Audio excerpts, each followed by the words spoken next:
Hi students, welcome at KitCan Digital Learning. I am your English teacher.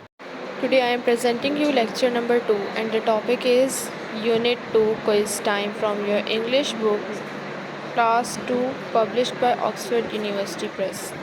Before starting our today's topic, I would like to advise you a few tips for effective learning and takes maximum benefit from KitCan Digital Learning.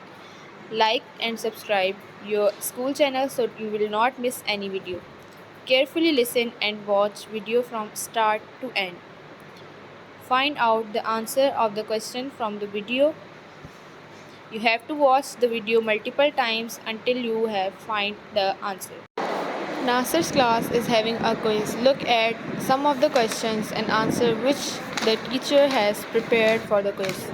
Nasir की class में एक quiz test है जिसमें teacher जो है वो कुछ सवालात पूछती हैं क्विज़ टेस्ट के लिए. Now students have to answer the question और बच्चों को उन क्वेश्चंस के जो है जवाब देने हैं. So the first question is where is Islamabad. क्या आप लोगों को पता है कि इस्लामाबाद कहाँ है?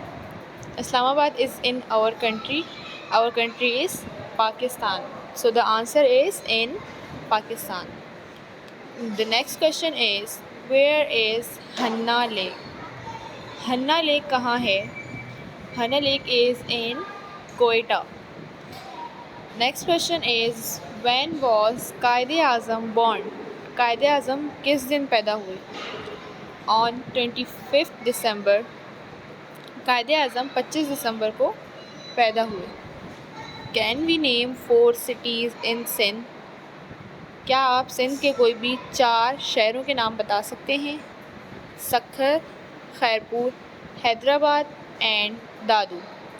These all are the cities of Sindh. Did you notice that in questions and in answers कहाँ कहाँ पे capital letters use हुए हैं? Capital letters are used for the name given to people and places. किसी भी इंसान का नाम या किसी भी जगह का नाम जब भी हम लिखते हैं या तो उसमें हम उसका फर्स्ट लेटर कैपिटल रखते हैं. फॉर एग्ज़ाम्पल कायदे आज़म, सक्खर, हन्ना lake, etc. To begin a sentence and for the name of a month or day of the week, we use the capital letter, first letter capital. Now you have to answer this question and the question is where is Islamabad? Hope you enjoyed and learned basic concept of today's topic. Don't forget to answer the question and write the answer of this question in your summer vacation copy or journal within 24 hours to maintain your summer vacation learning project marks, as total marks of this question will be added in your final term exams based on your reply of all questions. The marks of these questions are 10. Hope to see you in the next topic and learn more new concepts. Thank you. Bye bye.